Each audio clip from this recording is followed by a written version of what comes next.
If you're a beginner Amazon seller, this might be the most important video you watch all month. Amazon has been quietly cracking down on certain products and even entire categories newer sellers commonly buy, leading to account health issues, IP flags, and inventory they can never sell. Most beginners mess this up because they don't know the rules, red flags, or common patterns. In the next few minutes, I'm going to show you what Amazon's banning, why it happens, and how you can avoid the same mistakes that wipe out thousands of new Amazon sellers every single year. And make sure to stay with me to then, because one skip detail could mean losing your entire Amazon business. And before we get into it, if you want personalized one-on-one coaching directly from me, take a look down below at the link in the description for my coaching program application. I'll help you avoid the wrong products, buy the right products, get ungated, and everything in between. So take a look at that if you're interested, and let's get right into the video.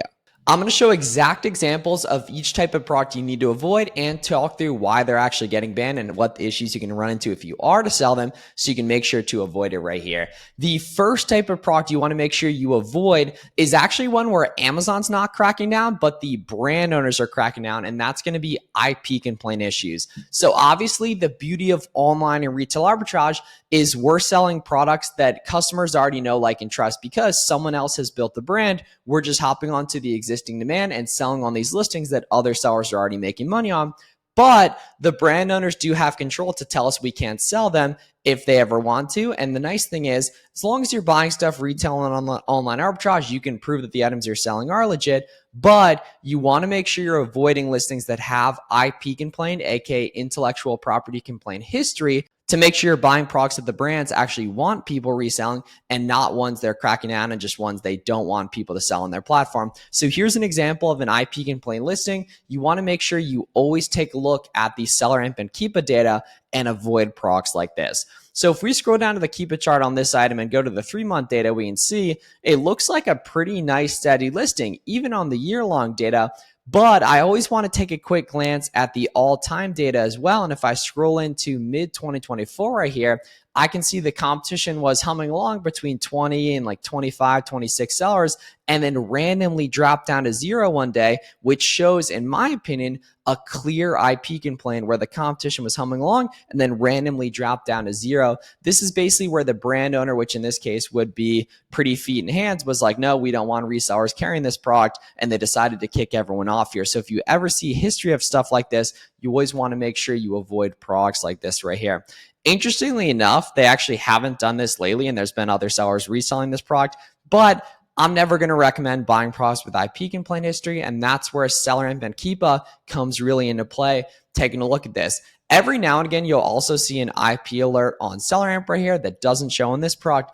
But when you do, you need to take a look at the Keepa data for the final determining factor on whether or not this product has IP complaint history. So make sure to always take a look at the Keepa chart right there. It does override the seller imp IP warning, in my opinion.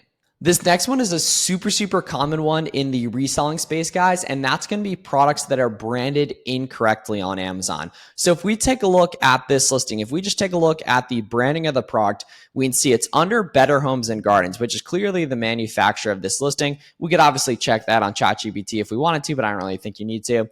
And then we can see over on seller imp right here, we can see it says Better Home and Gardens and then the brand of the product that it's under right here. But the key, guys, is that the ultimate determining factor in terms of what it's branded under is what it shows on the Amazon.com listing. So you always have to make sure that the brand and the title and the brand the item actually is matches the brand that's listed on under Amazon, which we can see in this case is not the case. So if you see one where it says like brand generic, I'll show you an example of that in a sec, or brand something that's completely different here, you can always click into it. This is actually a decent way to do prog research on items that are branded correctly.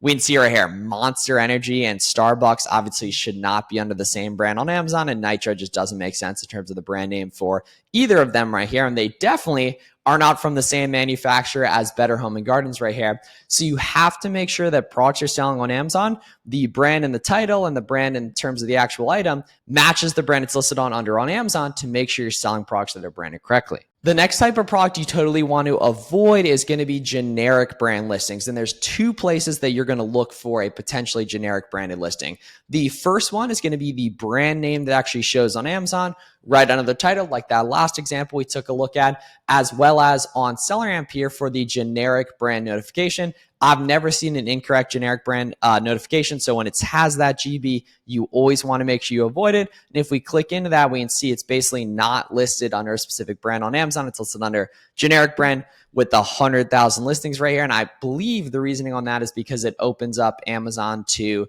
basically trademark or just like IP issues, for example, with the brand, like legal issues. And that's why they are cracking down on generic listings. Never sell generic products on Amazon, guys. So good habit to get in when you're a newer seller is always checking what brand it's listed on under on Amazon, as well as always taking a look at the alerts on SellerAmp to see the GB right here. If a listing has the private label alert, that is actually not a red flag to automatically not sell it. What that typically means, guys, is it just means it has historically low competition, which means you need to take a look if there's resellers selling, which we can see in this case. That is the case. The branding's the key here that you want to avoid when we have that generic branding. The next is going to be branded bundles as of the new bundle policy from a year and a half or 2 years ago, where you can't have products that are from multiple brands in the same bundle. I assume this product, the branding on this item is this Merit right there. But we can see it has this random accessory right here, which leads to it being listed under the brand NAF, which if we go ahead and click into right here, we can see is a variety of stuff from different brands that has these little accessories right here. So these used to be called branded bundles, and they used to be allowed on Amazon a couple years ago. But from Amazon's perspective, you have to consider that it really screws over the brand that originally created these listings and actually owns the trademark on these products. So it makes sense that they would crack down on these types of things. So make sure you avoid products that have these random accessories and little like patches or pencils or, you know, a ramen noodles thing with chopsticks with them and everything like that. That is these cheap accessories that cheapen it and make it listed under a different brand on Amazon, even though it's from a separate manufacturer. So you want to make sure you avoid any listings that have multiple products from multiple different brands in the bundles. If you're going to sell bundles, you're totally allowed to. They just need to be under the same brand and from the same manufacturer. This next example we want to talk about is hard gated listings. Stuff like Nike, Adidas, Puma, and Lego, aka products that are super commonly counterfeited on Amazon, which led Amazon to a year and a half or 2 years ago banning newer sellers from actually applying for ungating for these listings and taking away access for lots of existing sellers to sell these products as well. These are what's called hard gated listings, where you can apply. If you go ahead and plug in a Nike or a Puma listing on Amazon as a newer seller, it's probably not going to let you apply. If it does, great. If you get approved for that, you're going to make a lot of profit, most likely. But because so many people are selling fakes of these products, Amazon cracked down and doesn't let new sellers carry these products as well. So whenever you go to add a product on Amazon, it's a good habit to get into is anytime you have a listing you want to sell, always go to add a product on Seller Central and make sure it'll let you apply. If it'll let you apply, you can get ungated. And if they were impossible, all the listings would have 0 sellers. But stuff like Nike, Adidas, Puma, and Lego that says we are not accepting applications or says copy listings are what's called hard gated, and you can't sell them. And then the last type of listing you want to avoid, guys, isn't even necessarily something Amazon's cracking down on, just something you want to avoid selling in general. That's going to be super slow moving listings like this that are very, very blocky and don't really show much offer count movement. You're more than welcome to sell these types of products, but as a beginner, I'd highly recommend just avoiding them, because I see a lot of beginners that think that because the estimated sales is high on something, even if the Keepa chart shows pretty blocky, they still buy them because the estimated sales is high. I want to make it very clear, guys, the Keepa chart overrides the estimated sales in terms of whether a listing is good or not, because the key here is if we zoom in, we can see these monthly sales are shared across all variations.